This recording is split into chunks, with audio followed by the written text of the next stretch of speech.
नाथाय नमः.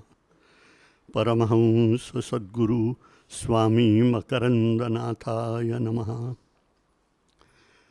अनंत अपराधांच्या राशी पोटी घालणे देवा, पोटी घालणे. महान पापी मी मज परी तू आपुला म्हणणे. पतित पावन ऐसे आपणा नाम धरिलेसी देवा, नाम धरिलेसी. आता पतिता उपेक्षणे योग्य नव्हे तुझसी. दीनानाथा विश्वंभरा करुणा अवतारा देवा, करुणा अवतारा. दास गणूला नको लावू विनमुख माघारा. मुखी राहो नाम ध्यानी मनी तुझी मूर्ती देवा, मनी तुझी मूर्ती.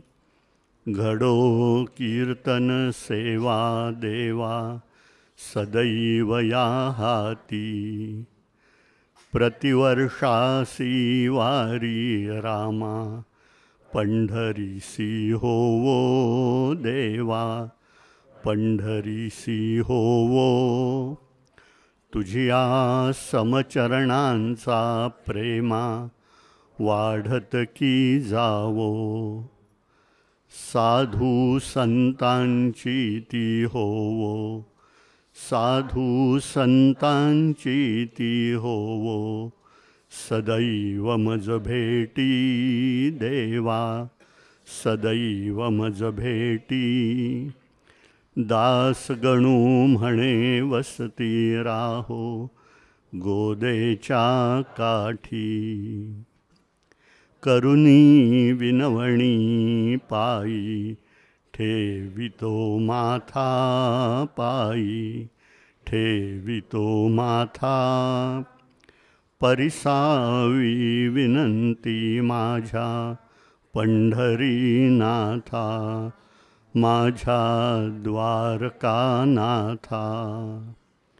असो नसो भाव आलो तुझिया पाया आलो, तुझिया पाया. कृपा दृष्टी पाहे मजकडे पंढरी राया, पाहे पंढरी राया. अखंडित बैसावे ऐसे वाटते पायी, ऐसे वाटते पायी. साहोनी संकोच ठाव थोडासा देई, ठाव थोडासा देई. तुका म्हणे आम्ही तुझी वेडी वाकुडी, तुझी वेडी वाकुडी. नामे भवपाश हाते आपल्या तोडी, हाते आपल्या तोडी. करुणी विनवणी पायी ठेवितो माथा पायी, ठेवितो माथा. परिसावी विनंती माझ्या पंढरीनाथा, माझ्या द्वारकानाथा. पुंडलिक वरदे हरी विठ्ठल, श्री ज्ञानदेव तुकाराम, श्री ज्ञानेश्वर महाराज की जय. सब संतन की जय. जय जय रघुवीर समर्थ.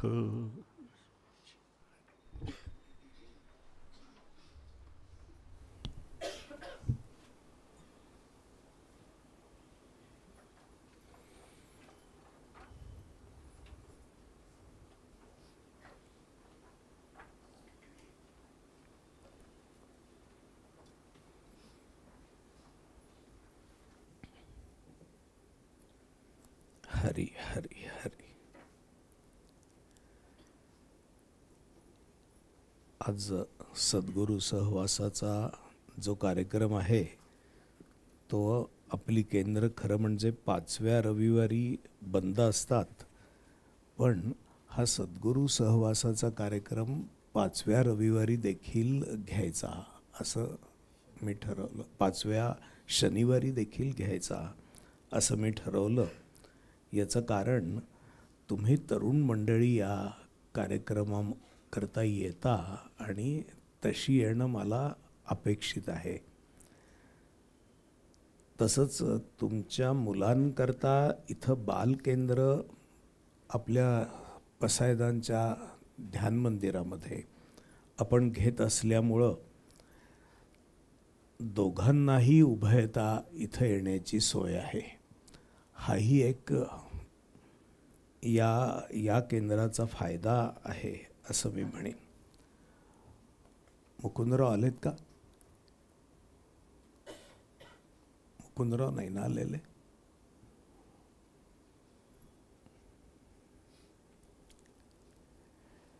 मी स्वामी म्हणे अमलानंदा या ग्रंथामध्ये स्वरूपानंदांनी अमलानंदांशी जे बोलणं केलं त्याच्या संबंधी काही वाचणार आहे बरं का.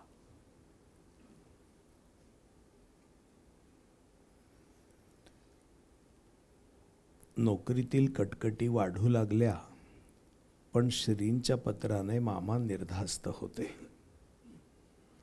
तरीसुद्धा आता पुन्हा एकदा श्रींच्या दर्शनास गेले तर शांती लाभेल असे वाटू लागले. नोव्हेंबरमध्ये जाण्याचे निश्चित केले. श्री बाबा महाराज सहस्रबुद्धे यांच्या जयंती उत्सवास पुण्यात 2 व 3 नोव्हेंबरला हजर राहून दिनांक 5 नोव्हेंबरला श्रीयुत के. दा. भट यांच्यासह मामा पावसला निघाले. दिनांक 6 नोव्हेंबर 12 नंतर श्रींचे दर्शन झाले. दर्शन प्रसंगी श्री म्हणाले, सतत सोहम अनुसंधानात असताना साक्षी वृत्तीने सतत आनंद भोगता येऊ लागतो.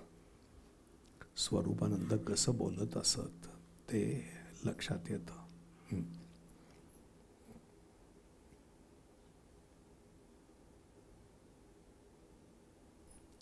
उगाच नसत्या चिंता करून आत्मरूपाचा विसर पडू देऊ नये. मनाची उद्विग्नता वाढवू नये. देवावर भार टाकून निष्काळजी राहावे.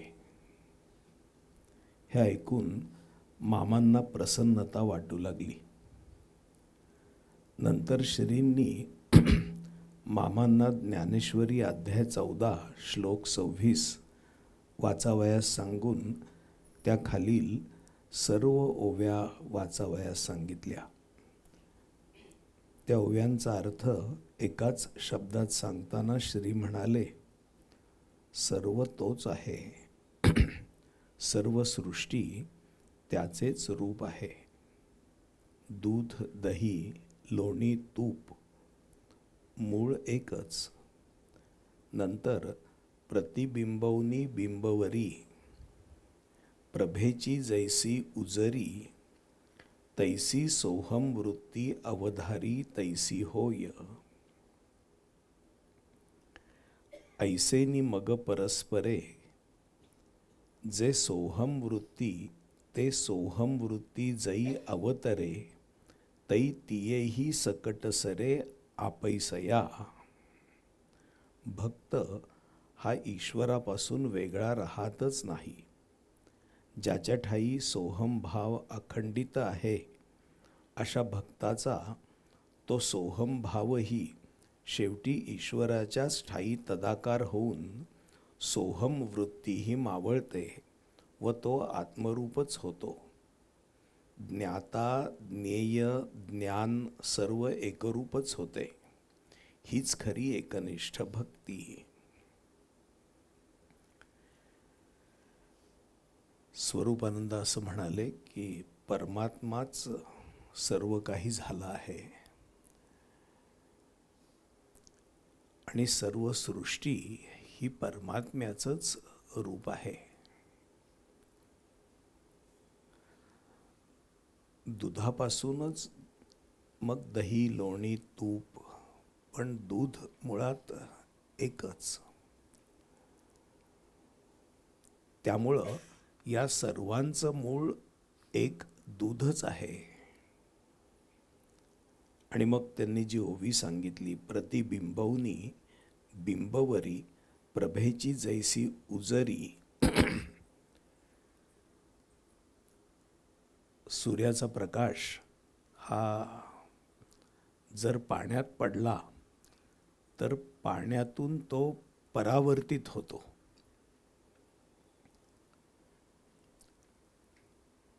आणि परत प्रकाश निर्माण होतो.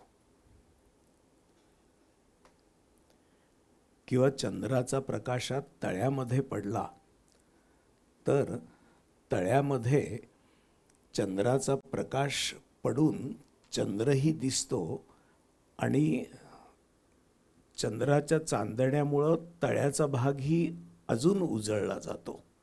प्रतिबिंबवनी बिंबवरी प्रभेची जैसी उजरी. प्रभा अधिक तेजायमान होते. ते सोहम वृत्ती अवधारी तैसे होय, तैसी होय. तशा प्रकारे सोहम वृत्ती जर ठेवली तो परमात्माच मी अशी वृत्ती जो अखंड सांभाळेल. आपण प्रतिबिंब आणि परमात्मा बिंब. परमात्म्याचं आपल्या ठिकाणी तसंच अवतरण घडेल. मग ऐसेनी परस्परे तै सोहम वृत्ती जई अवतरे. मग परमात्मा आणि आपण या परस्परांमध्ये सोहम वृत्ती जेव्हा अवतरते तै तियेही सकट सरे आपैसया. तेव्हा परमात्मा आणि आपण या दोन्हीही गोष्टी सोहम वृत्ती सकट बाजूला होतात आणि एक परमात्माच शिल्लक राहतो. भक्त हा ईश्वरापासून वेगळा राहत नाही. ज्याच्या ठाई सोहम भाव अखंडित आहे अशा भक्ताचा तो सोहम भावही शेवटी ईश्वराच्याच ठाई तदाकार होतो. अखंडित सोहम भाव जो ठेवतो त्याचा सोहम भाव शेवटी ईश्वराच्या ठिकाणी अखंड राहू लागतो.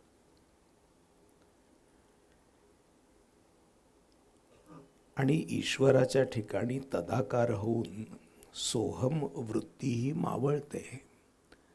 कारण जोपर्यंत ते ज्ञान प्रत्यक्ष नाही तोपर्यंतच तो मी आहे असं म्हणण्याची गरज असते. जेव्हा ते ज्ञान निर्माण होतं, परमात्म्याशी एकरूपता साधते, तेव्हा सहा आणि अहम असा भेदच राहत नाही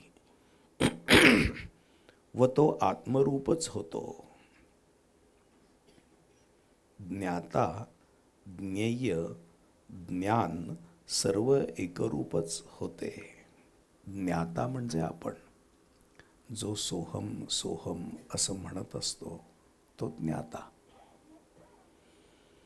ज्ञेय म्हणजे परमात्मा, ज्याला प्राप्त करायचं आहे तो. आणि ज्ञान म्हणजे ज्ञाता, ज्याच्या साह्याने ज्ञेयाशी तदाकार होतो ते, त्याला ज्ञान असं म्हणतात. ज्ञाता, ज्ञेय आणि ज्ञान हे एकरूपच होते. ज्ञात्याच्या ठिकाणीच ज्ञेय अवतरतं. हीच एकनिष्ठ भक्ती असं स्वामीजी म्हणतात. रात्री श्रींनी श्री गुरुदेव रानडे यांचे चरित्र मामांच्या हातात देऊन म्हटले, ह्यातील संत संग हा भाग वाचा. त्यातील महत्त्वाचे मुद्दे असे होते. जो साधन मार्ग सांगितला तो प्रत्यक्ष आचरणात आणण्यास प्रोफेसर रानडे यांच्या मते सत्संगाची फार आवश्यकता आहे. परमार्थ हा ज्याचा त्यानेच साधायचा असतो, ही एका पाऊलाची वाट आहे हे सर्व खरे, परंतु परमार्थ एकट्याने होणे कठीण हेही तितकेच खरे. कारण माया साधकाचे पाय मागे ओढीत असते.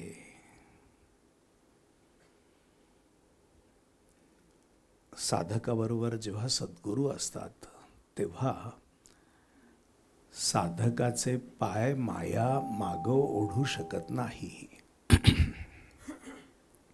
सद्गुरूंच्या योगाने, सद्गुरूंच्या साह्याने ते सतत स्वरूपबोधाचं स्मरण करून देत असल्याने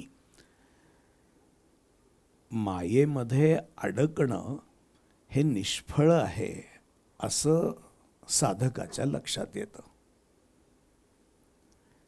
साधन सतत 24 तास होऊ शकते असेही नाही. साधक ध्यानातून उठून बाहेर आल्यावर बाह्य जगताचे आघात त्याच्या मनावर सारखे होत असतात व त्यामुळे त्याची पारमार्थिक वृत्ती टिकणे फार अवघड असते. आत्मानात्म विचाराचा कोश करून त्यात सतत राहणे निदान साधक दशेत तरी शक्य नाही. ऐका, गुरुदेव रानडे असं म्हणतात की आत्मा कोण आणि अनात्मा कोण याच्या विचाराचा कोश केला आणि आत्मभावनेमध्ये सतत राहणं ठरवलं तरी साधकाच्या दशेमध्ये ते तसं शक्य नाही. साधकाच्या भोवती आत्मबोधाचा पिंजरा निर्माण होईल तर देहवैकल्याचा किंवा अहंकाराचा वारा त्याला लागणार नाही हे खरे, परंतु तो होईपर्यंत फार जपून चालावे लागते. ह्यासाठी संत संग अत्यंत आवश्यक आहे.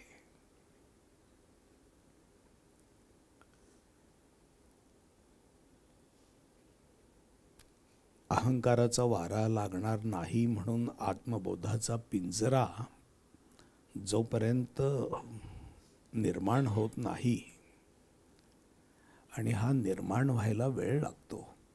कोणीही झाला आणि कितीही झाला तरी देखील साधना तपांच्या भाषेमध्येच पूर्ण होते. 12 वर्ष, कारण आपली सगळी प्रकृती बदलल्याखेरीज, ट्रान्सफॉर्म झाल्याखेरीज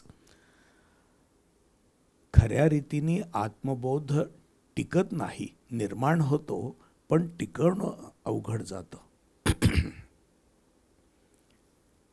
म्हणून 12 वर्ष 18 वर्ष अशी जो कोणी घालतो याच्यामध्ये, आणि हेच करायचं आहे, मुख्यतः आपल्याला परमार्थच करायचा आहे आणि बाकीचं जीवन आपण पर्यायाने जगतो आहोत हे लक्षात ठेवून जो राहतो, त्याच्याबाबत हा आत्मबोधाचा पिंजरा निर्माण होतो आणि त्याच्यामध्ये तो राहिल्यामुळं अहंकाराचा वारा, म्हणजे देह अहंकाराचा वारा त्याला स्पर्श करत नाही असं प्रोफेसर रानडे म्हणतात. ह्यासाठी संत संग अत्यंत आवश्यक आहे आणि हे होण्यासाठी केवळ आपल्या प्रयत्नांनी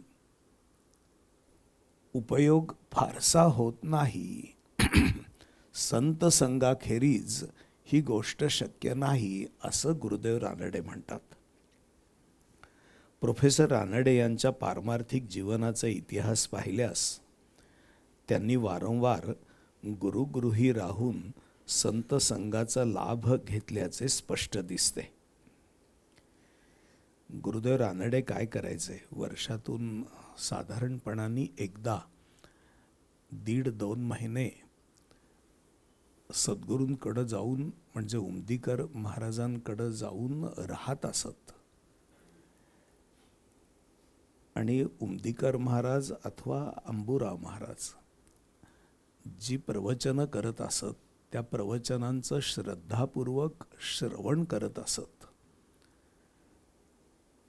उमदीकर महाराजांनंतर देखील अंबुराव महाराज प्रवचन करत असताना गुरुदेव रानड्यांनी बसून कधी ऐकलं नाही. ते उभं राहून ऐकायचे. ते त्यांची निष्ठा कशी होती. आणि ते पत्र पाठवायचे. तेव्हा उमदीकर महाराज त्यांना उत्तरात लिहायचे, रामराया म्हणायचे त्यांना, की तू इथं येऊन जरूर राहा. आणि परत जाताना गुरुदेव रानडे तिथं जो केर असेल तर तो केर काढून पुडीमध्ये बांधून ठेवत असत. आणि रोज ध्यानाला बसायच्या आधी आपल्या कपाळाला लावत असत. त्याला ते अंगारा म्हणत असत. आणि कोणी साधना होत नाही असं सांगायला त्यांच्याकडं आलं तर ते तो अंगारा त्याला लावत असत. यांनी तुझं काम होईल असं ते म्हणायचे. ध्यानातून उठल्यावरही सर्व व्यवहार करताना, हे झाल्यावर स्वरूपानंद असं म्हणाले बरं का, ध्यानातून उठल्यावरही सर्व व्यवहार करताना देखील सोहमचे अनुसंधान राखण्याचा प्रयत्न करावा. म्हणजे ध्यानातून उठल्यानंतर आपलं काम संपलं, आता पुढच्या दिवशी ध्यान, मग परमार्थ तितका लक्षात राहत नाही असं होऊ न देता सोहमचं अनुसंधान राखण्याचा प्रयत्न करावा. म्हणजे बाह्य जगाचे आघात मनावर कमी होतील. साधकाने वर्षातून एखादे महिना जरी गुरु सानिध्यात सेवा, भजन, साधना केली तरी 11 महिने साचलेली घाण, मळ धुवून जाऊन स्वस्वरूपी राहण्यास मदत होते. गुरु सानिध्य साधक अवस्थेत काही काळ हवेच. हे जे महिनाभर त्यांनी म्हटलंय आणि मग 11 महिने साठलेली घाण, मळ या महिन्यामध्ये, 1 महिन्यामध्ये गुरु सानिध्यात धुवून निघेल, ही सोय आपल्या इथं आपण ठेवलेली नाही आहे. आपल्या इथं आपण रोजच येतो. 3 दिवस सकाळी ध्यान आहे, त्या ध्यानासाठी तुम्ही येता आणि गुरूंबरोबर ध्यानाला बसता. मंगळवारी सद्गुरूंकडून श्रवण ऐकण्यासाठी तुम्ही येता आणि ज्ञानेश्वरी ऐकता. गुरुवारी ऑनलाईन प्रवचन असतं ते तुम्ही ऐकता. शनिवारी आत्ता आपण बसलोच आहोत, हो की नाही. आणि रविवारी सकाळी ध्यान आणि ध्यानानंतर प्रवचन. त्यामुळं रोजच्या रोजच मळ झटकण्याचं काम, धूळ झटकण्याचं काम इथं चाललेलं आहे. हे भाग्य आहे असं तुम्ही समजा. दिनांक 7 नोव्हेंबरला याचं कारण असं होतं की पावस हे गाव असं होतं की तिथं रजा घेऊन व्यक्ती किती दिवस राहील. फार फार तर 4 दिवस, 8 दिवस, महिनाभर, हो की नाही. नंतर पुण्या मुंबईला नोकरी करता म्हणून परत यावंच लागेल. म्हणून स्वामीजींनी असं म्हटलेलं आहे. दिनांक 7 नोव्हेंबरला श्री गुरुदेव रानडे यांच्या चरित्र वाचनानंतर श्री स्वामीजींनी सांगितले, गुरुनिष्ठा ही कोणत्याही संप्रदायात अत्यंत महत्त्वाची मानलेली आहे. कबीराने म्हटल्याप्रमाणे हा देहरूपी वस्त्राचा शेला श्री सद्गुरूला सर्व भावे अर्पण करावा.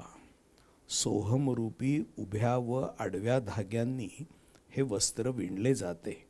जर काही कारणाने विक्षेप येऊन भजनात खंड पडला तर ह्या वस्त्राचे धागे तुटतात.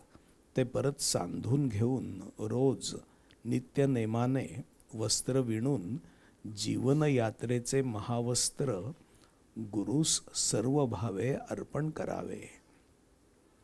अहंकार समूळ नाहीसा झाल्यावर गुरुच शिष्य बनून हे वस्त्र विणून दाखवतो.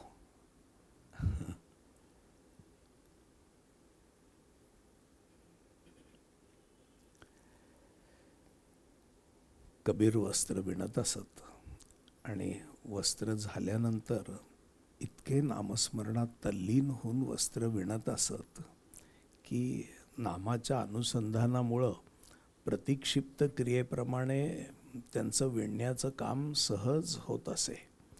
आणि सगळा शेला विणून झाल्यानंतर ते म्हणायचे की अरे, इतकं चांगलं वस्त्र हे कसं काय झालं, कोणी विणलं? बहुतेक रामानेच येऊन विणलं. ते कबीराचे विणतो शेले कौसल्येचा राम असं जे म्हटलेलं आहे, विणत होते कबीरच, पण स्वतःला इतके विसरून जात असत की सगळं काम झाल्यानंतर त्यांना फार आनंद होई ते वस्त्र पाहून. आणि मग ती शाल किंवा शेला घेऊन ते बाजारात जात असत आणि म्हणत असत एखाद्याच्या खांद्यावर टाकून की रामा, तुला हे शोभून दिसेल बघ, खरेदी करतोयस का? आणि ते विक्री करून परत येत असत. त्याचा तोच खेळतो हा अनुभव येऊ लागतो. त्या आनंदाची अवीट गोडी अनुभवीत जीव संसार मोक्षमय झाल्याचे पाहतो. सर्वत्र हरिरूप दिसू लागून स्वानंदाचा उपभोग घेत जीव लीलया रमत जातो. हाच सोहम मार्ग. तुम्ही अभ्यास, भजन अथवा नित्यनेम काहीही म्हणा, पण ते शेवटपर्यंत करीत राहिले पाहिजे. नंतर श्रींनी मामांना अमृतानुभवातील मोक्ष लक्षण विचार वाचावयास सांगितला. हे इतकं सुंदर आहे की वाचतच राहावं असं वाटतं. मुकुंदराव आलेत का? आलेत? या मुकुंदराव. मुकुंदराव एक अभंग म्हणणार आहेत. त्यांचा मला मेसेज आला की मी एक अभंग म्हणीन.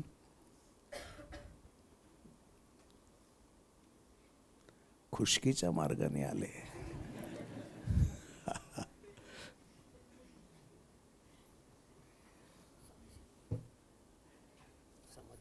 हो हो, म्हणा म्हणा.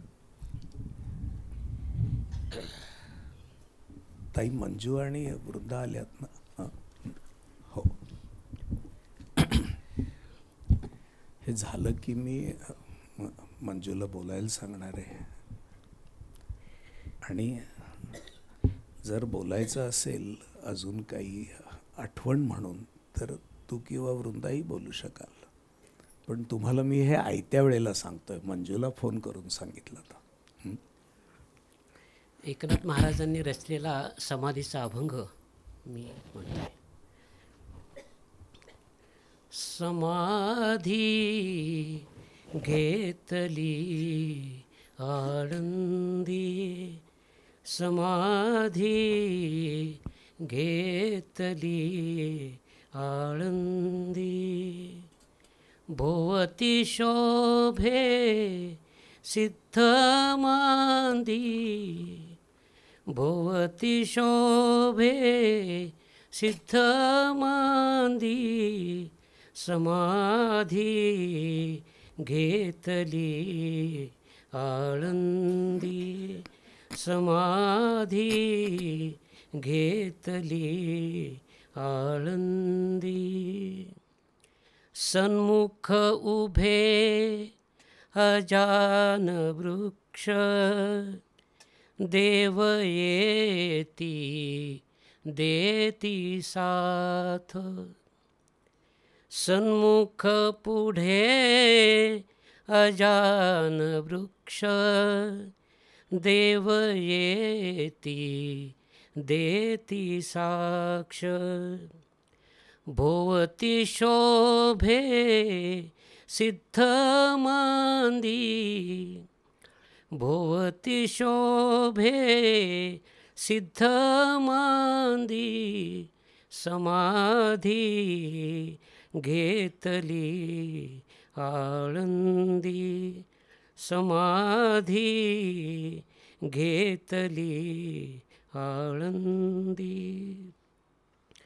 कीर्तन गजरी कीर्तन गजरी नाम घोषे चराचरी कीर्तन गजरी कीर्तन गजरी नाम घोषे चराचरी भोवती शोभे सिद्ध मांदी भोवती शोभे सिद्ध मांदी समाधी घेतली आळंदी समाधी घेतली आळंदी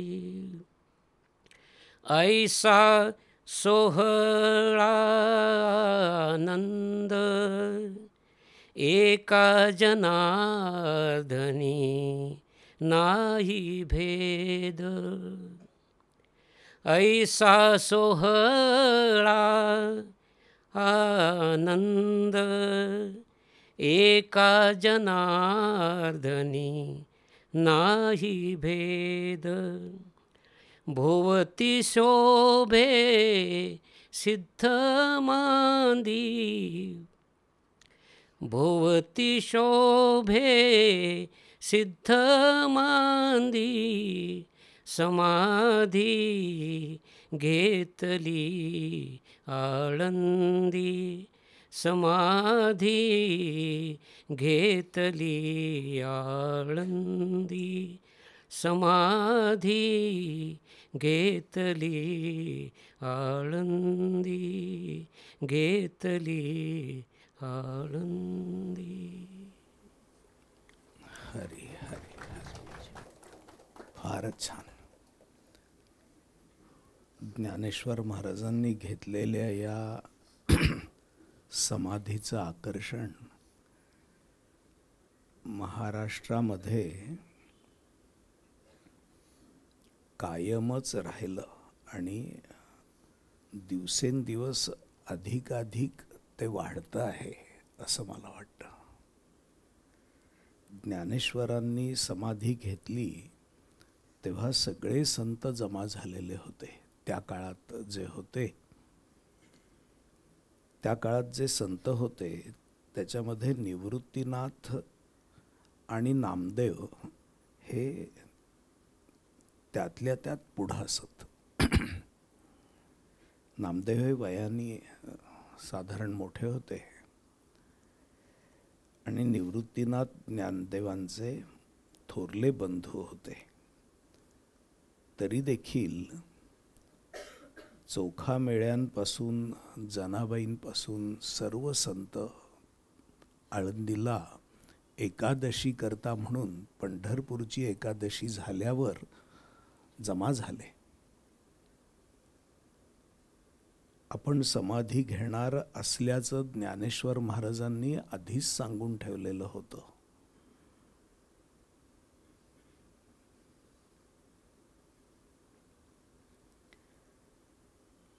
एकादशीला कीर्तनं झाली, तिथं नामस्मरण झालं, ध्यान झालं, उपवास झाला एकादशीचा. द्वादशीला गोडाधोडाचं म्हणजे पुरणपोळीचं जेवण झालं आणि त्रयोदशीला ज्ञानेश्वर महाराजांनी या भूलोकीचा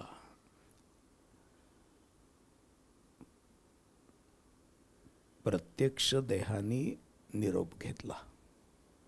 ही असामान्य घटना आहे वयाच्या 21व्या वर्षी.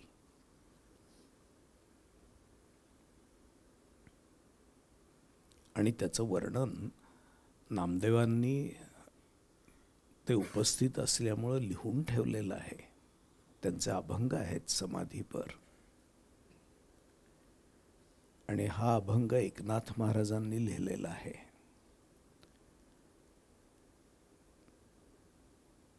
ज्ञानेश्वर महाराज हे जरी निवृत्तीनाथ आणि नामदेव हे मोठेपणामुळं पुढारी होते संतांमध्ये, तरी सगळ्या संतांचे म्हणजे निवृत्तीनाथ आणि नामदेवांसकट सगळ्या संतांचे ज्ञानेश्वर महाराज हे लाडके होते. त्यांच्या प्रेमामुळं, ज्ञानामुळं, भक्तीमुळं आणि ज्ञानेश्वरी कथनासारखं कर्म केल्यामुळं ते सगळ्यांच्या गळ्यातले मुकुटमणी ताईत झालेले होते.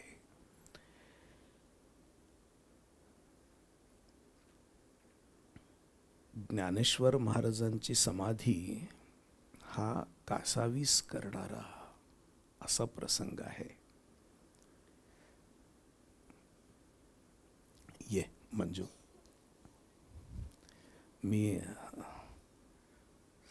सद्भक्त मंजेरी बापट म्हणजे बारामतीला आमच्या वाड्यातली रानडे, तिला पुढं बोलवतोय बरं का. 1 वर्ष आम्ही शेंबेकरांच्या वाड्यात राहिलो. तर त्या वाड्यामध्ये 3 बिऱ्हाडं होती. एक म्हणजे रोपळेकर, शेखर रोपळेकर आपल्याकडे येतात, नियमितच येतात. आत्ताही एखाद्या वेळेला शेखर आला असेल. रानड्यांचं कुटुंब आमच्या वाड्यामध्ये होतं, किंवा त्यांच्या वाड्यामध्ये आम्ही 1 वर्ष राहिलो. तसंच वाटवेबाई त्या वाड्यामध्ये राहत असत. शेंबेकरांचा वाडा होता. तर शेंबेकरांची मुलगी वृंदा आलेलीच आहे. मी मंजेरीला म्हणेन की तेव्हाचं काही तिला जे थोडं बहुत आठवतं ते तिने बोलावं. नमस्कार, मी मंजू रानडे. एवढा सगळा जनसमुदाय बघून मला तर खूप दडपणच आलेलं आहे की आणि मकरंदनाथ बोलल्यानंतर आपण काही बोलावं हे खरं म्हणजे जरा अवघडच आहे. पण आज माझ्यासाठी सोनियाचा दिवस आहे हा. कारण खूप वर्षांनी आज मला इथे प्रवचन ऐकण्याचा योग आला. त्यानंतर आम्ही त्यांच्याशी गप्पा पण मारणार आहोत. अनेक लहानपणच्या आठवणी आम्ही जागवणार आहोत. त्यामुळे आजचा दिवस आमच्यासाठी खूपच चांगला आहे. बारामतीसारख्या तेव्हा बारामती गाव अगदी छोटंसं होतं आणि त्या छोट्याशा गावात एका वाड्यात आम्ही राहत होतो. म्हणजे ते पण तेव्हा शाळेत होते. मकरंदनाथांची ताई मीना, ती पण, हे दोघंही माझ्यापेक्षा मोठे, पण वाड्यात असल्यामुळे सगळेजण एकमेकांचे मित्रमैत्रिणी. तर शाळेत असताना मे महिन्यात वगैरे आम्ही सगळेजण पत्ते खेळायचो, कॅरम खेळायचो. वेळ जाण्याचं तेवढीच साधनं होती त्यावेळेला. पण कधीही मी त्यांचा आवाज चढलेला, भांडण, कोणाशी तरी काहीतरी वाईट बोलणं हे कधीच ऐकलं नाही. म्हणजे आत्ता जे त्या टोनमध्ये जे बोलत आहेत ना, तसाच टोन शाळेमध्ये असताना पण होता. म्हणजे कधीच ते अतिशय शांत, त्यांच्या घरातलं वातावरणच म्हणजे खरंच आता त्यांच्याकडे बघितल्यावर कळतं की कशामुळे ते, म्हणजे त्यांचे आई वडील आजी इतकं घरात छान वातावरण होतं की त्यामुळेच त्यांची तशीच घडण झालेली आहे. आणि मला असं वाटतं म्हणजे हे की शाळेत असताना तिथे एक सिद्धेश्वराचं देऊळ होतं आमच्या घराच्या जवळ. तर तिथे ते ध्यानाला बसायचे. बरोबर आहे ना? म्हणजे शाळेत असताना ध्यानाला बसणं हे आम्हाला तेव्हा म्हणजे काही कळायचंच नाही की हे काय प्रकार आहे हा. तर वाड्यात खूप असं आमच्या छान वातावरण होतं. सगळेजण अगदी मिळून मिसळून राहायचे, एकमेकांना मदत करणं. खरं खूपच कमी बिराडं होती वाड्यात, पण एकमेकांना नेहमी मदत करायची.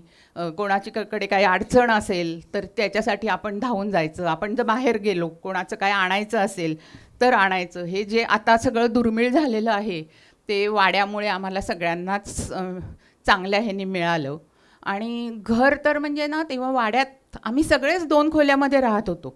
म्हणजे आता असा विचार केला तर असं वाटतं की कसे आपण राहिलो 2 खोल्यांमध्ये. खरंच आहे. पण 2 खोल्या होत्या यांच्या पण, आणि त्या 2 खोल्या मला अजूनही घर त्यांचं डोळ्यासमोर आहे की इतकं स्वच्छ आणि टापटीप ठेवलेलं घर असायचं.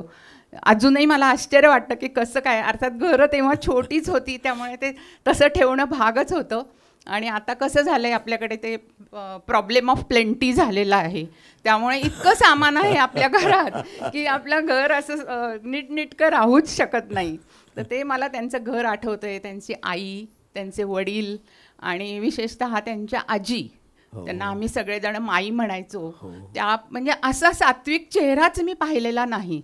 गोऱ्या पान, घारे डोळे, आणि त्यांचे केस इतके सुंदर, गुडघ्याच्या खाली त्यांचे लांब केस होते. मग आम्ही ते केस बघायला त्यांच्या घरी जायचो. असं म्हणजे सगळं. मीनाशी पण, म्हणजे हे दोघंही माझ्यापेक्षा मोठे असले तरी मीना पण माझी मैत्रीणच आहे. आणि खूप खूप दिवसांनी हा योग आलेला आहे. खरं तर पुण्यातच आहे, पण थोडंसं लांब पडतं म्हणून मी आले नाही. पण आत्ता जो काही छान योग आला आहे ते मला खूप छान वाटतंय. आणि तुम्हाला सांगतो की साधारण 10-1 वर्षांपूर्वी तिने मला जेवायला बोलवलं होतं बरं का. त्यांच्या घरी मी आणि मधुराताई आम्ही जेवून आलो. आणि म्हणजे मला तुम्हाला सांगायला तसं कसं तरीच वाटतंय की मी तिला म्हटलं की तुम्ही आमच्या घरी या बस. तुम्ही एकदा या. म्हणजे पुण्यात जसं म्हणतात ना की आम्हाला तुम्हाला चहाला बोलवायचं आहे, म्हणजे कोणाला कोणाला बोलवायचं आहे हेच असं कळूच नाही आहे. पण मी माझ्या कार्यक्रमात इतका व्यस्त झालो की माझ्या लक्षात असायचं, पण मी ते कधी जमवू शकलो नाही. असं झालं. आता सुद्धा म्हणजे आम्ही ज्यांच्या वाड्यात राहत होतो ते शेंबेकर, त्यांची मुलगी आलेली आहे, ती पण मैत्रीणच आमची. तर इतका चांगला योग इतक्या पटकन जुळून येईल असं वाटलं नव्हतं. ते योगच असतात की जेव्हा खरंच आपण भेटू शकतो. आणि इतक्या म्हणजे आता मकरंदनाथ त्यांच्या आध्यात्मिक ह्याच्यात इतक्या उच्च स्थानावर आहेत, पण असे आपण एकत्र खेळलेलो आहोत, एका वाड्यात राहत होतो, याचा मला अतिशय आनंद आहे, त्याच्याबद्दल अभिमान आहे. एवढंच बोलते मी.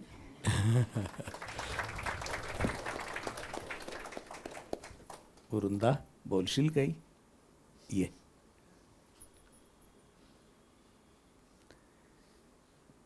हे बारामतीचे प्रसिद्ध बागायतदार आणि पुण्यात इंडस्ट्रियलिस्ट शेंबेकर, त्यांची ही मुलगी आहे. हिचा भाऊ संजू, उदय, राजू हे सगळे माझे मित्र. आणि वृंदा माझ्या मागं, माझी अशी कल्पना 3-4 वर्ष असेल. मी 9वीत होतो तेव्हा तू फार तर 6वीत असशील, नाही का? बरोबर. नमस्कार सगळ्यांनाच. मंजूनी सांगितल्या, कारण आम्ही सगळेच हे एकत्रच राहत होतो, त्याच आठवणी आहेत. थोड्या थोड्या वेगळ्या असतात, आणखीन भर घालून सांगायच्या. पण आजीचं खास कौतुक की ते केसांचं, आम्ही ते पाहायला जायचो. घर नीटनेटकं असणं हे खरंच आहे. आमच्या वाड्यात राहत होत्या, आमच्या जिन्यावरून जाताना त्यांच्या खोलीतलं दृश्य पण आम्हाला दिसायचं. म्हणजे त्यावेळची सगळी ही एक मिळून मिसळून राहण्याची पद्धत होती. त्यामुळे खूपच असं एक छान वाटायचं. कधीही आम्हाला कोणी परकं असं वाटलंच नाही. आणि तिने जे सांगितलं की जसं ध्यान हा शब्द आत्ता रुजू झालेला आहे अलीकडचा, की ज्याला मेडिटेशननी वगैरे म्हणतात, पण पण पूर्वी हे जायचे तेव्हा आम्ही तर खरं सांगू का, आमच्या तोंडात जास्त करून मकरंद हा शब्द येतो. साहजिक आहे. नाही, पण आता ते मकरंद नाथ आहेत, उच्च कोटीला आता पोचलेले आहेत. तर त्यावेळेला आम्हाला कळायचं नाही. मला वाटते पांढरीच्या महादेवाच्या तिथे पण ध्यानाचं तुमचं असायचं. हो हो. मी जायचो. तर तेही आम्ही ऐकलं होतं. बरं, आम्हाला काहीच म्हणजे त्यातलं गूढच कळायचं नाही. आम्हाला फक्त देवाला नमस्कार करायचा, संध्याकाळचा पर्वचा म्हणायचा, एवढंच माहिती असायचं. पण इतक्या लहान वयात, आणि तिने जसं सांगितलं, अतिशय शांत स्वभाव, खरोखरीचा, कमालीचा. कधीही म्हणजे राग हा प्रकारच तिथे तुम्हाला मिळणार नाही. शांतपणे समजावून सांगणार, बोलणार, हेच आम्हाला म्हणजे, आणि अजूनही तेच आहे. आणि माझं म्हणजे माझ्या आजोळकडून ह्यांचं खरं नातं लागतं, म्हणून तो एक वेगळा परिचय. हिची आई आणि माझे दादा हे तसे बहीण भाऊच म्हणायचे. बरोबर आहे, तू म्हणते असते. हो, म्हणजे नेहमी ही भाऊबीजेला भाऊबीज मिळणारच माझ्या आईला. महिना म्हणूनच म्हणलं जायचं. आणि अगदी दुसरं म्हणजे एक खास आठवण की एकदा प्रभात रोडच्या 14व्या गल्लीत जेव्हा प्रवचन होतं, त्याला साधारण आता 10-15 वर्ष झाली असावीत. तर मी आणि आई गेलो होतो. आईला म्हटलं, अगं ते प्रवचन आहे इथे, इतकं जवळ आहे, आपण जाऊया की, आपलं काही भेटणं काहीच होत नाही आहे. तर मी आणि आई गेलो. मग नंतर प्रवचन झाल्यावर सगळेजण उभा राहिले होते. सगळ्यांना हे नाथ, मकरंदनाथ नमस्कार करत आले, पण माझ्या आईला खाली वाकून नमस्कार केला. त्याचं खूप कौतुक, खूप म्हणजे नाही म्हणजे काही झालं तरी. तर अशा अनेक वेगवेगळ्या आठवणी आहेत आम्हाला, आणि आम्हाला आजचा हा योग आला, खूप छान वाटलं. तुझी आई मला आत्याच आहे. होय. चालेल, छान वाटलं. हरी हरी. तसं मी सांगितलेलं हिलाही म्हणजे जरा संकोचाचं किंवा अभिमानाचंही वाटेल की भारताची लोकसभा निर्माण झाल्यानंतर जे पहिले सभापती लोकसभेचे मावळणकर, तर त्यांची ही नातसून आहे.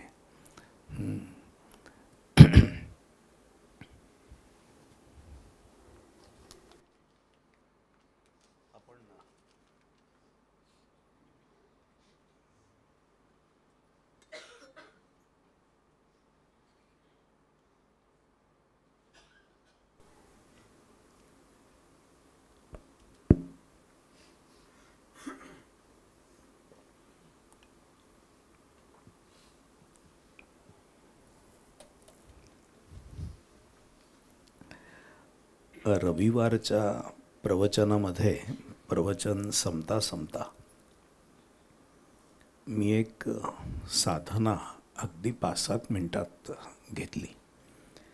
मला खूप जणांनी सांगितलं की तो वेळ पुरला नाही आणि तुम्ही थोडं अधिक घ्यायला पाहिजे होतं, पण 9ला प्रवचन संपवायचं, त्यामुळं मी ती साधना 5-7 मिनिटात संपवली. तर ती साधना आपण सगळे मिळून करू बरं का.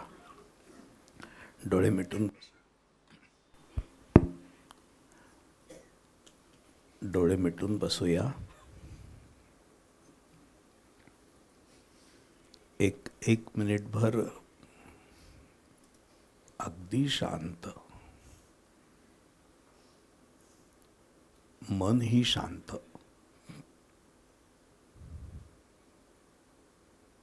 विचाररहित.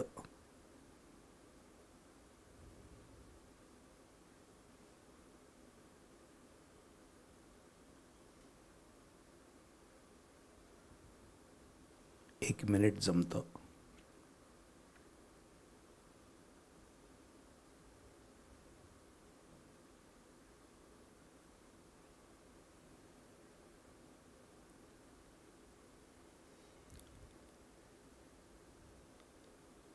सद्गुरु स्मरण करू. ब्रह्मानंदम परमसुखदम केवलम ज्ञानमूर्तिम द्वंद्वातीतम गगनसदृशम तत्वमस्यादिलक्षम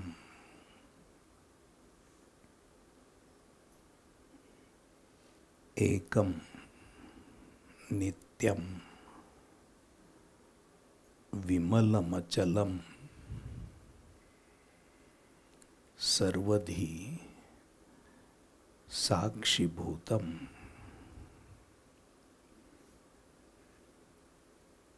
भावातीतम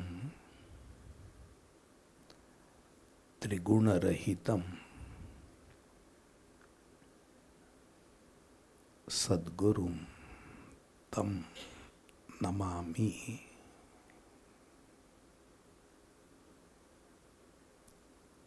सद्गुरूंना मनोमन नमस्कार करू. ज्यांना सद्गुरू नाहीत त्यांनी आवडत्या संतांना मनोमन नमस्कार करायचा आहे.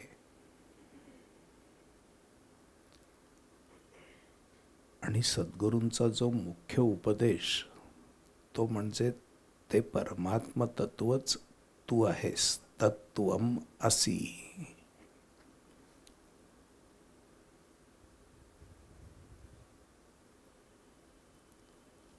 सद्गुरू आपल्याला उपदेश करत आहेत.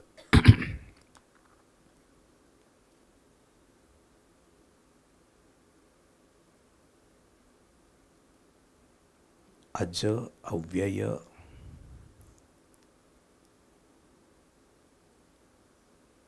सच्चिदानंद परमात्म तत्वच तू आहेस.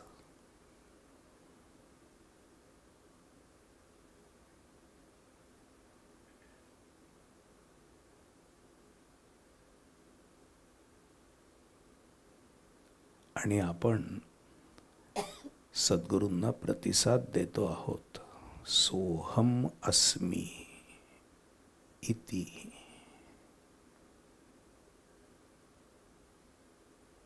ते अज अव्यय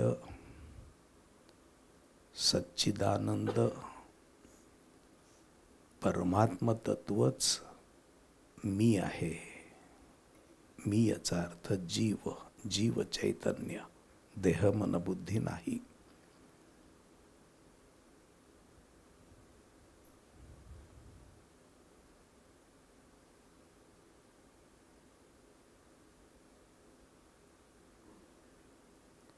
आपल्या देहाच्या आत असणारं कूटस्थ चैतन्य म्हणजे अदृश्य चैतन्य, जीव चैतन्य हे जन्मरहित आहे.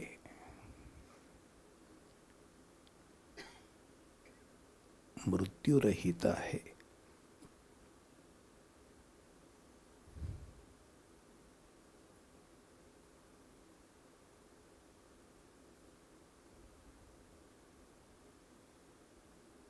ते अदृश्य पण अस्तित्व मात्र,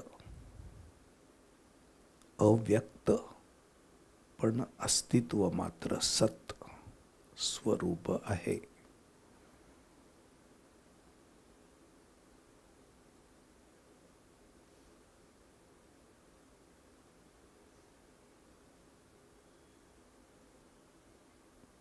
आपलं जीव चैतन्य हे अज अव्यय सत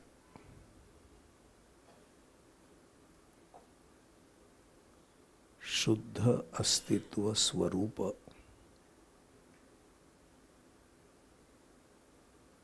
केवल अस्तित्व स्वरूप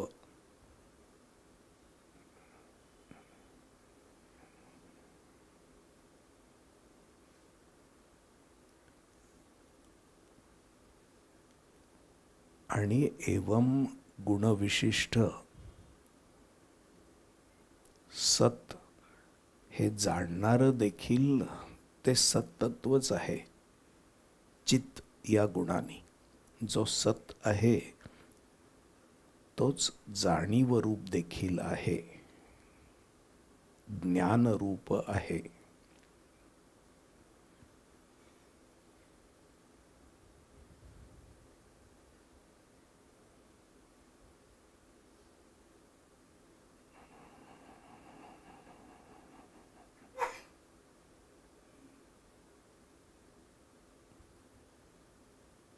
आणि एकमेवाद्वितीय म्हणून कामनारहित शांत, क्रोधरहित शांत, लोभरहित शांत, मत्सर दंभ अहंता रहित शांत आनंद स्वरूप.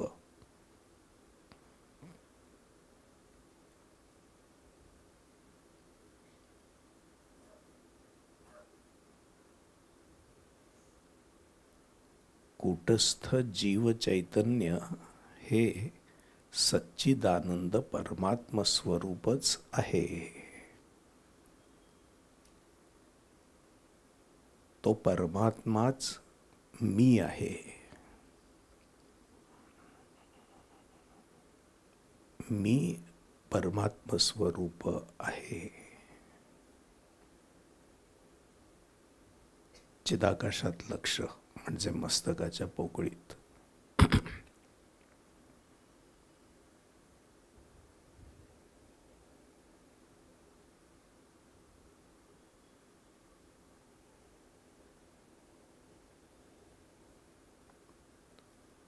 आपण सत, केवळ अस्तित्व मात्र.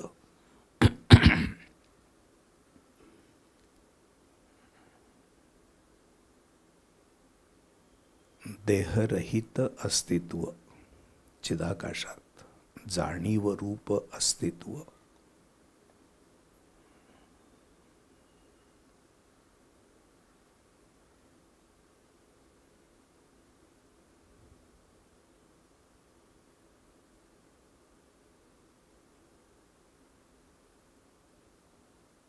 आपण सत, चित, सुख किंवा आनंद स्वरूप, शांत स्वरूप परमात्मा आहोत.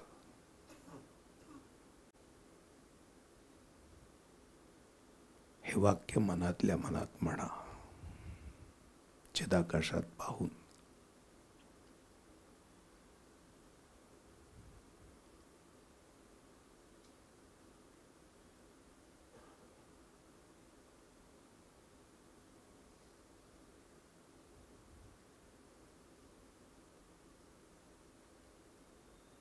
सोहम सहा,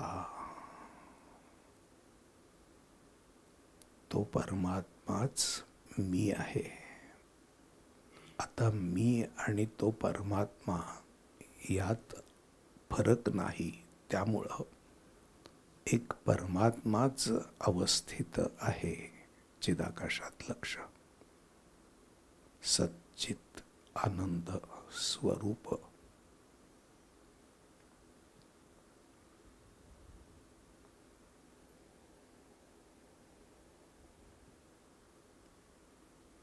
सोहम सहा.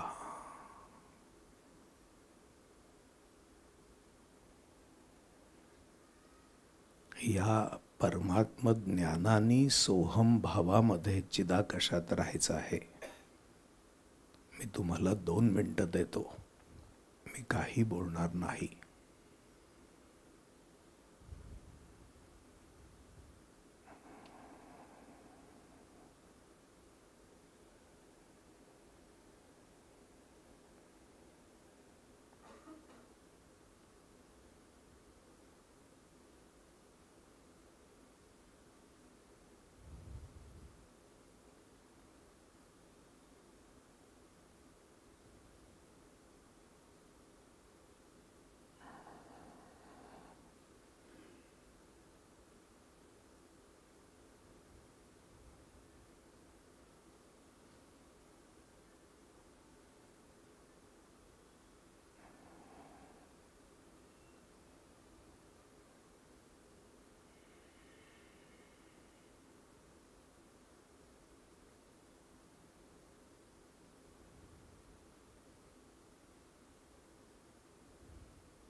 जणू सोहम ज्ञान आपल्या जाणीवेवर ध्यान करत आहे.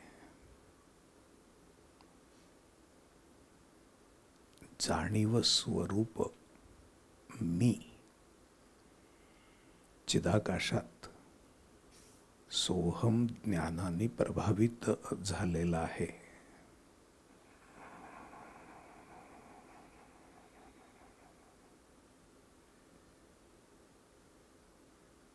आणि त्याचं ध्यानात रूपांतर झालेलं आहे.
आपण स्वतः उपाधी शून्य,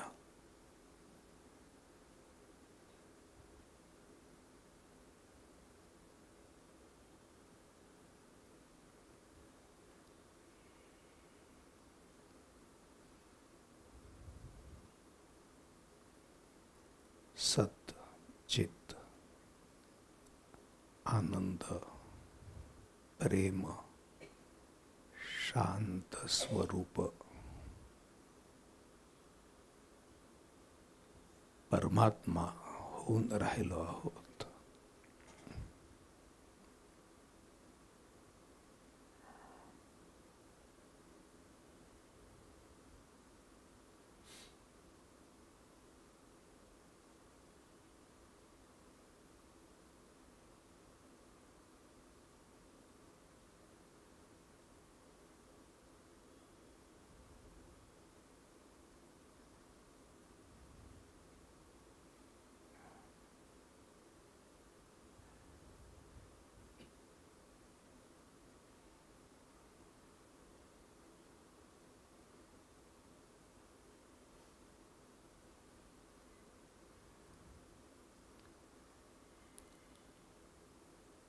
सोहम ज्ञान, ज्ञाता आणि ज्ञेय परमात्मा चिदाकाशात एकरूप होऊन गेलेले आहेत. केवळ आनंद आणि शांत रूपाने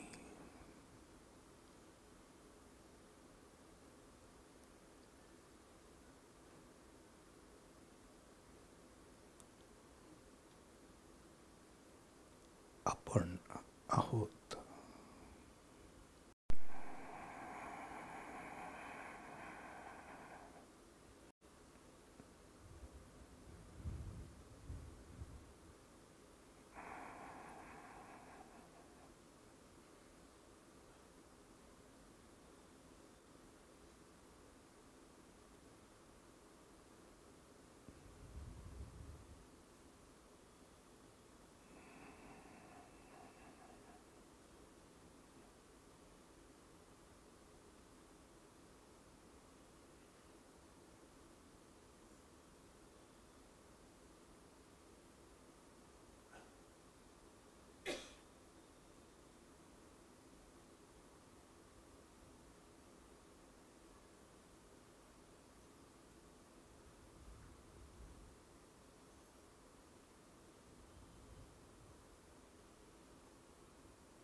या ठिकाणी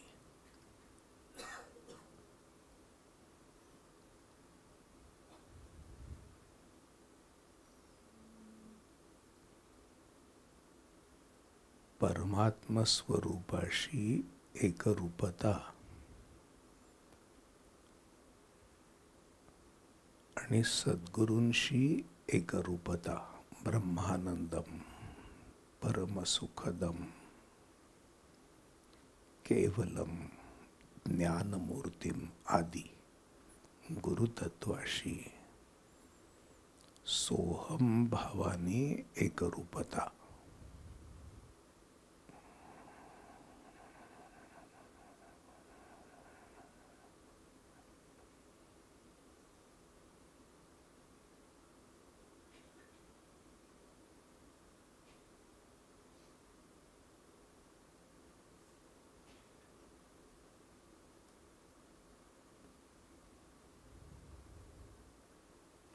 हरि हरि हरि हरि हरि हरि. स्वामीजी स्वामीजी स्वामीजी. राम राम राम राम राम. हरि हरि. डोळे उघडायला हरकत नाहीत.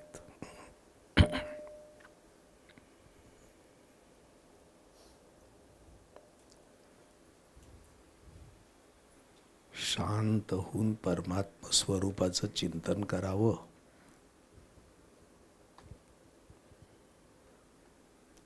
गुरुपदेशाचं चिंतन करावं. त्या चिंतना पश्चात चिदाकाशामध्ये त्या चिंतन स्वरूप सोहम ज्ञानच पुढं पुढं आपल्या जाणीवेवर ध्यान करायला सुरुवात करतं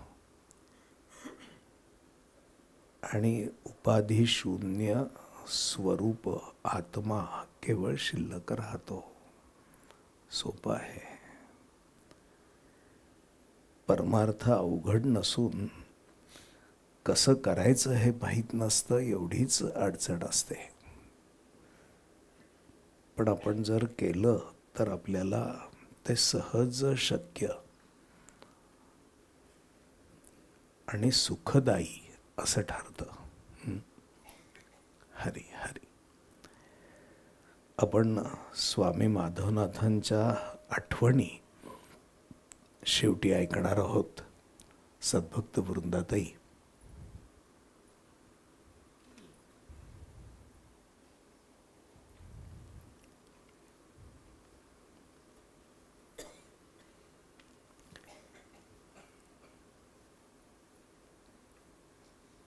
वृंदाताई 81-82 साली साधारण स्वामीजींकडे आली तेव्हा स्वामीजी तिला कसे भावले, भासले.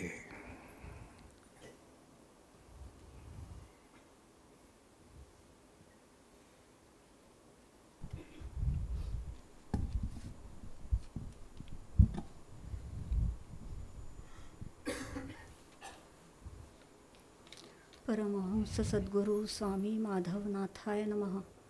परमहंस सद्गुरु स्वामी मकरंदनाथाय नमः. स्वामीजींसारख्या महापुरुषाविषयी लिहिणं अतिशय अवघड. परमार्थातले काहीही कळत नसताना मोठ्या भाग्याने स्वामीजी आमच्या अतिसामान्य अशा जीवनात आले आणि त्यांनी कृपाळूपणे हा शांती समाधानाचा मार्ग दाखवला. स्वामी मकरंदनाथांच्या इच्छेने आणि त्यांनी दिलेल्या प्रेरणेने हे लिहिण्याचे धाडस करत आहे. स्वामीजी आमच्या जीवनात कसे आले तर 1978 साली माझ्या सासूबाई आणि नणंद सौभाग्यवती शीला वर्दे यांना स्वामीजींचा अनुग्रह झाला. त्यावेळी आम्ही मुंबईला राहत होतो. त्यानंतर आम्ही दोघं एकदा पुण्याला येणार होतो. तेव्हा सासूबाई आम्हाला म्हणाल्या, तुम्ही स्वामीजींना आणि मातोश्री सरलाताईंना त्यांच्या दुकानात जाऊन नमस्कार करून या. त्याप्रमाणे आम्ही स्वामीजींच्या दुकानात गेलो व वडीलधाऱ्या मंडळींना जसा वाकून नमस्कार करतात तसाच नमस्कार केला. त्यानंतर 2-4 वर्षांनी गोंदवलेकर महाराजांचे चरित्र माझ्या वाचनात आले. गोंदवलेकर महाराजांचे चरित्र वाचल्यावर असे वाटले, परमार्थ हा शांती समाधानाचा एक मार्ग आहे. पण शांती समाधान मिळायचे असेल तर मन मात्र शुद्ध व्हायला हवे आणि मन शुद्ध होण्यासाठी सद्गुरूंची भेट व्हायला हवी. आणि मनात असे विचार सुरू झाले की सासूबाईंचे सद्गुरू आहेत, त्यांच्याकडून अनुग्रह घ्यावा का. पण वाटले नको, अनुग्रह घेतला तर त्याचे नियम काय असतील, ध्यानाला वगैरे बसावे लागेल, हे सर्व आपल्याला जमायला तर हवे. पण पुढे काय माहिती नाही. पण स्वामीजींच्या कृपेचा योग होता आणि 82 साली मी शिलाच्या आग्रहावरून अनुग्रहासाठी पुण्याला आले. त्यावेळी स्वामीजींनी त्यांचे दुकान विकले होते आणि स्वामीजींच्या घरी म्हणजे भागेश्वर निवासात सकाळी 10:30 वाजता सत्संग होत असे. स्वामीजींच्या 2 छोट्या खोल्यात 25-30 साधक बसत असत. स्वामीजी सहज काही बोलत असत किंवा कुणी विचारलेल्या प्रश्नांना उत्तरे देत असत. अशाच एका सत्संगाला सकाळी 10:30 वाजता मी शिलाबरोबर गेले. स्वामीजी पलंगावर बसले होते. स्वामीजींना आम्ही नमस्कार केला आणि तिथेच खाली बसलो. सत्संग संपल्यावर निघताना पुन्हा नमस्कार केला. त्यावेळी स्वामीजींना आल्यावर आणि निघताना असा 2 वेळा नमस्कार करायला मिळत असे. सर्वजण स्वामीजींच्या पायावर डोके ठेवून नमस्कार करत होते. मी पण स्वामीजींच्या पायावर डोके ठेवून नमस्कार केला. असा नमस्कार मी प्रथमच करत होते. शिलाने स्वामीजींना माझी ओळख करून दिली आणि विचारले, हिला अनुग्रह हवा आहे, द्याल का. खरं तर कोणतीही पात्रता नसताना मी त्यांच्याकडे अनुग्रह मागत होते. त्यांनी जर विचारले असते की काय साधना वगैरे करतेस का, तर मनाचे श्लोक वाचते, देवीचे गणपतीचे स्तोत्र म्हणते, थोडे नामस्मरण करते असे सांगायचे मी ठरवले होते. पण तसे काहीच त्यांनी विचारले नाही आणि अनुग्रह देतो किंवा नाही असेही ते काही बोलले नाहीत. फक्त म्हणाले उद्या 10:30 वाजता ये. त्यानंतर 2 दिवस त्यांनी 10:30ला ये असेच सांगितले. मला वाटले अनुग्रह देतील की नाही कोण जाणे. पण 3ऱ्या दिवशी मात्र नमस्कारानंतर ते म्हणाले उद्या सकाळी 8:45ला 5 मिनिटे कमी असताना ये. पण अनुग्रह देईन असे काहीच म्हणाले नाहीत. पण 8:45 ही अनुग्रहाची वेळ असते असे कळल्यामुळे मी अनुग्रहाच्या तयारीने नारळ हार वगैरे घेऊन भागेश्वर निवासात गेले. स्वामीजींच्या घराचा दरवाजा उघडाच होता. रेशमी कद, अंगावर उपरणं अशी स्वामीजींची प्रसन्न मूर्ती समोरच उभी होती. आतल्या खोलीत 2 आसने मांडून ठेवली होती. अनुग्रहासाठी लागणारी सर्व तयारी मातोश्री सरलातेने करून ठेवली होती. स्वामीजी एका आसनावर बसले आणि मला समोरच्या आसनावर बसायला सांगितले. जो उपदेश त्यांना करायचा होता तो त्यांनी अगदी शांतपणे, जसे लहान मुलाला प्रेमाने समजावून सांगावे तसा समजावून सांगितला. ध्यानाची प्रक्रिया सांगितली. ध्यानाला बसायला सांगून ध्यान करवून घेतले, पूजा करवून घेतली आणि मग त्यांनी आपले दोन्ही पाय समोर केले आणि नमस्कार करायला सांगितला आणि म्हणाले, तुला अनुग्रह झाला, आज तुझे मोठे काम झाले. अनुग्रहासारखी अलौकिक गोष्ट परमभाग्याने आपल्याला सर्वांनाच लाभलेली आहे. तशीच ती मला पण प्राप्त झाली होती. अनुग्रह म्हणजे काय, सद्गुरू म्हणजे काय, शिष्य होणं म्हणजे काय आणि सद्गुरू आपल्याला कोणती गोष्ट प्राप्त करून देतात हे काही कळत नव्हते. त्या दिवशी एवढेच कळले की जगावेगळे असे काहीतरी आपल्याला लाभलेलं आहे आणि राहून राहून स्वामीजींची परमेश्वरासमान मूर्ती आठवून आनंद होत होता. अनुग्रहानंतर स्वामीजी मला म्हणाले, आज जाऊन सरलाताईंना भेट. मी आज जाऊन मातोश्री सरलाताईंना नमस्कार केला. सरलाताईंनी स्वामीजींना खीर दिली. त्यांच्याबरोबर मला पण ती दिली. खीर खाताना त्यांना मी बघत होते. मोठ्या चवीने भराभर ती खीर ते खात होते. त्यांच्या त्या आनंदाने चमकणाऱ्या डोळ्याने इकडे तिकडे बघत होते. सरलाताईंशी बोलत होते. एवढे होईपर्यंत 10 तरी वाजले होते. लगेच 10:30ला सत्संग होता. ते मला म्हणाले, ध्यानाला बस आणि समोरच पलंगावर ते काहीतरी वाचत बसले. ध्यानाला बसल्यावर बराच वेळ झाला. बहुतेक अर्धा तास तरी झाला असेल असे मला वाटले. मी घड्याळात बघितले तर पुरी 4 मिनिटे झाली होती. माझ्या त्या अथांग ध्यानाकडे दुर्लक्ष करून स्वामीजींनी माझ्याकडे बोलायला सुरुवात केली. कुठे राहतेस, घरी कोण कोण आहे वगैरे प्रश्न विचारले आणि म्हणाले, जसा वेळ मिळेल तसे दिवसातून 2-3 वेळा ध्यानाला बसत जा. अनुग्रह घेतल्यानंतर 4 दिवस पुण्यात राहून मी अतिशय आनंदाने मुंबईला परत गेले. तिथे गेल्यानंतर 4 दिवसांनी माझे पोटाचे ऑपरेशन करावे लागले. पुढे 2 महिने मी बरीच आजारी झाले. या 2 महिन्यात इतकी मरणाची भीती वाटू लागली की अनुग्रह देताना स्वामीजींनी सांगितलेले सारे जणू मी विसरूनच गेले. ध्यानाला बसणे होईना. एक दिवस खूप भीतीपोटी शेवटी मी त्यांना एक पत्र लिहायला घेतलं. त्यावेळी आमच्याकडे पण फोन नव्हता आणि स्वामीजींकडे पण फोन नव्हता. पत्रात मी त्यांना लिहिलं, अनुग्रहाच्या वेळी तुम्ही सांगितलं की देह म्हणजे मी नाही, मी आत्मा आहे आणि ध्यान करायला सांगितलं. पण आता मरणाच्या भीतीपोटी मी इतकी देहभावात आहे की ध्यानसुद्धा होत नाही. तुम्ही कृपाळूपणे अनुग्रह दिला, पण मी काहीच साधना करत नाही. ते पत्र मी स्वामीजींना पाठवले आणि त्या पत्राबरोबर मला वाटणारी भीती पण पाठवून दिली आणि स्वामीजींकडून उत्तर येण्याची मी चातकासारखी वाट बघू लागले. स्वामीजींनी मात्र त्यांच्या कामाच्या व्यापात वेळ काढून मला लगेच पत्र पाठवले. पत्रात त्यांनी लिहिले होते, प्रकृती हळूहळू सुधारेल, काळजी करू नकोस. सध्या ध्यान झाले नाही तरी चालेल. तुझी प्रकृती बरी झाली की अधिक वेळ ध्यानाला बसता येईल. प्रकृती पूर्ण सुधारल्यावर तू आपल्या पतिराजांसह 4 दिवसांची सवड काढून पुण्याला ये. पुढे पत्रात त्यांनी त्यांचाच एक अभंग लिहिला होता. वेचिले आयुष्य समाधाने सर्व, अहंकार गर्व सार्वनीय. पाप पुण्य दोन्ही उलांडले जनी, रामकृष्ण मनी रात्रंदिन. नर नारी बाळे झाली रामरूप, सुखते अमूप भोगी तसे. माधव म्हणे विश्वी मीची विनटलो, बोधा ऐसा झालो ज्याला त्याला.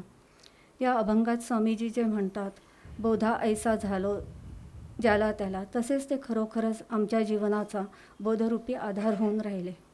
बस, किती छान.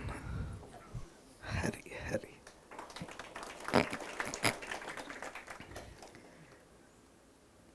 तसं आता बरेच 11 वाजून जवळपास 18 मिनटं झाली आहेत, पण आपल्या जिव्हाळ्याचा एक विषय प्रात्यक्षिक करून आजचं केंद्र संपवावं असं मला वाटतं. कारण खूप लोक आत्ता चाललेले जे सायबर क्राईम आहेत, फ्रॉड्स आहेत, त्याच्यामध्ये फसत आहेत. तर आपले फोन कसे सुरक्षित करून घ्यायचे हे स्नेहलताई सांगेल. आणि आपण आपले फोन काढा. ये, एरवी फोन काढू नका असं सांगणारा मी, सायलेंटवर ठेवा सांगणारा मी, पण बंद केला असेल तर सुरू करा. आणि ती काय सांगते तसं पटापट आपण करून टाकू. येते ऐकू? मी हे आशा करता सांगतोय की आपल्या केंद्रातल्याच काही मंडळींचे 4 कोटी रुपये, कोणाचे 1,90,00,000, कोणाचे 99 लाख, कोणाचे आणि काही असे गेल्या काही काळामध्ये या गुन्ह्यांमध्ये गेलेले आहेत. हां,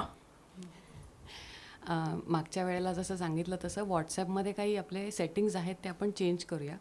तर सगळ्यांना दिसेल का माझं व्हॉट्सॲप? माहिती नाही. व्हॉट्सॲप ओपन करा सगळ्यांनी आणि इथे कोपऱ्यामध्ये 3 डॉट्स जे दिसत आहेत त्याच्यावरती क्लिक केलं तर तिथे सेटिंग्ज तुम्हाला ऑप्शन दिसतोय सगळ्यांना. सेटिंग्जमध्ये गेल्यानंतर तिथे ज्यांचा आयफोन आहे त्यांचा इथं खाली सेटिंग्ज आहे बरं का. हां, तर सेटिंग्जमध्ये गेल्यानंतर दुसराच ऑप्शन आहे प्रायव्हसी म्हणून. त्या प्रायव्हसीमध्ये गेल्यावर खाली स्क्रोल करत जा. तिथे खाली कॉल्स लिहिलेला आहे, तिथे खाली ऑप्शन आहे, त्याच्यावर क्लिक करा. तिथे सायलेन्स अननोन कॉलर्स म्हणून एक ऑप्शन आहे. तर ते ओपन केल्यानंतर तिथे आत्ता स्विच जे असेल ते तुम्हाला ग्रे रंगाचं दिसेल. तर त्याला फक्त टॉगल करा, म्हणजे तिकडे सरकवा तर ते हिरवं होईल. तर ते हिरवं झालं त्याचा अर्थ की तुम्हाला कुठले अननोन कॉल्स येणार नाहीत, किंवा आले तरी ते तुमच्या मिस्ड कॉल लिस्टमध्ये, म्हणजे तुमचे जे कॉल्स असतात त्याच्या लिस्टमध्ये तुम्हाला इथे दिसू शकतील की तुम्हाला कोणाचा मिस्ड कॉल आला आहे. ज्याला कोणाला तुम्हाला कॉन्टॅक्ट करायचा आहे तो मेसेज टाकून ठेवेल. समजा अननोन नंबर असेल तर तुम्ही त्यांचं प्रोफाईल उघडून बघू शकता की तिथे नंबर, नाव, फोटो कोणाचा आहे, ओळखीचा आहे का. कारण असे बरेच फोन्स येत असतात की जे तुम्हाला माहिती नसतात किंवा अननोन असतं, म्हणजे ते फेक कॉल्स असतात. तर ते एक करा. आणि दुसरं एक ऑप्शन आहे त्याच्यातच खाली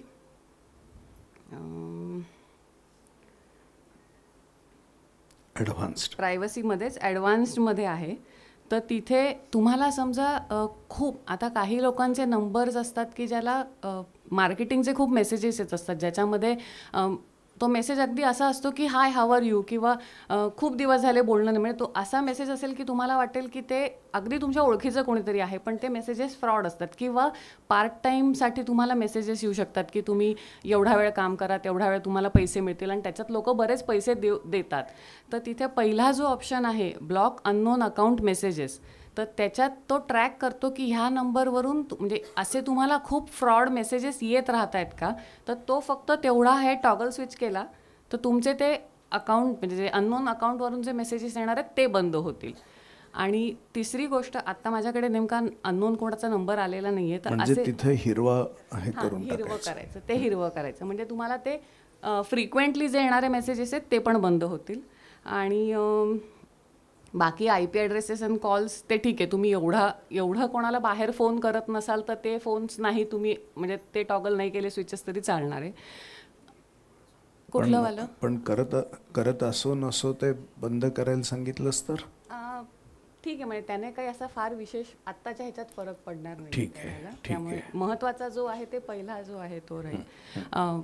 सेटिंग्समध्ये ॲडव्हान्समध्ये पहिला जो ऑप्शन आहे त्याच्यातला की अननोन अकाउंट मेसेजेस, आणि असे अननोन अकाउंटचे मेसेजेस जेव्हा तुम्हाला येतात तर त्याला नुसतं ब्लॉक करू नका. त्याच्या खाली तुम्ही त्या मेसेजेसमध्ये जर खाली तिथे पाहिलं तर तिथे एक रिपोर्ट म्हणून ऑप्शन असतो, तर त्या रिपोर्टवर क्लिक करा, जेणेकरून तो नंबर ब्लॉक पण होईल आणि व्हॉट्सॲपला त्याचा रिपोर्ट जातो. म्हणजे समजा आता ह्याच ग्रुपमध्ये समजा 10 जणांना तो मेसेज आलेला आहे, तर 10च्या 10 जणांनी तो रिपोर्ट केला तर व्हॉट्सॲपच्या डेटाबेसमध्ये ती नोंद होते की हा नंबर कोणीतरी फ्रॉड आहे, मग ते नंबर पुढे तो जायला त्यांचा अकाउंट ब्लॉक होतो. मार्केटिंगचे बरेच असे मेसेजेस किंवा येत असतात, तर तेवढं रिपोर्ट करायचं लक्षात ठेवा. नुसतं ब्लॉक करू नका. नुसतं ब्लॉक करून तुम्ही ती इन्फॉर्मेशन तुमच्यापर्यंत ठेवतात. रिपोर्ट केलं तर ती इन्फॉर्मेशन व्हॉट्सॲपला जाते आणि ते नंबर्स त्यांच्या ब्लॉक लिस्टमध्ये मग ॲड होत जातात. आणि मग अशा प्रकारे तुम्ही जर सतत रिपोर्ट करत राहिलात तर व्हॉट्सॲपला पण कळतं की तुम्हाला असे फेक मेसेजेस येणारे असतात, ते त्यांच्या इथे पण फिल्टर लावतात ते, मग तुम्हाला पण तसे मेसेजेस येण्याची फ्रिक्वेन्सी कमी होईल त्याच्याने. ठीक आहे.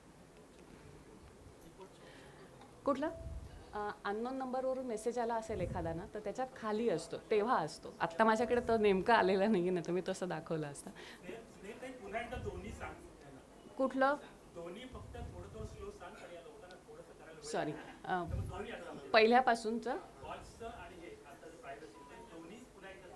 ओके, पहिल्यापासून सांगते तुम्हाला. व्हॉट्सॲप ओपन केलं आहे सगळ्यांनी, त्याच्यामध्ये वरच्या कोपऱ्याला उजव्या हाताला 3 डॉट्स दिसत आहेत, तर त्याच्यावर क्लिक केल्यानंतर सगळ्यात शेवटचा जो ऑप्शन आहे सेटिंग्सचा, त्याच्यावर क्लिक करा. तिथे साधारण 1 2 3 4 5 6 दुसरा जो ऑप्शन आहे प्रायव्हसी, त्याच्यात खाली गेल्यानंतर कॉल्स म्हणून फक्त एकच ऑप्शन दिसेल तुम्हाला. दिसतोय? दिसला? त्या कॉल्समध्ये त्याच्यावर क्लिक करा की तिथे तुम्हाला असा एक एवढाच हे दिसेल, ज्याच्यावरती ती स्विच तो टॉगल करा फक्त. सायलेन्स अननोन कॉलर्स असं येईल तिथे. हां, त्याच्यावर क्लिक केलं की तो स्विच ग्रीन कलरचा होईल, असा होईल. म्हणजे हा आधी असा असेल, त्याच्यावर क्लिक केलं की ते हिरवं होईल. ते हिरवं होईपर्यंत सगळ्यांनी बघा की हिरवं होईपर्यंत ते त्याच्यावरती म्हणजे ते हिरवं झालं की ते ॲक्टिव्ह झालं असं समजेल तुम्हाला.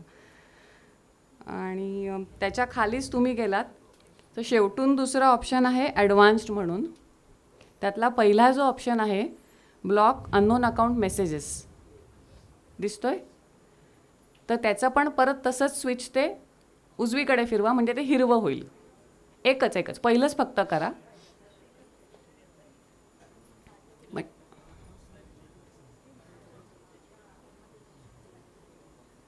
ओके. आता ज्यांना जमले त्यांनी शेजारच्यांना सांगा.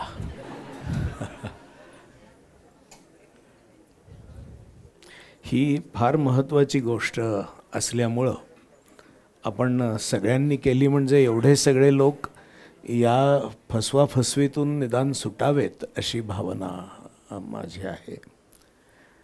बोला पुंडलिक वरदे हरी विठ्ठल. श्री ज्ञानदेव तुकाराम.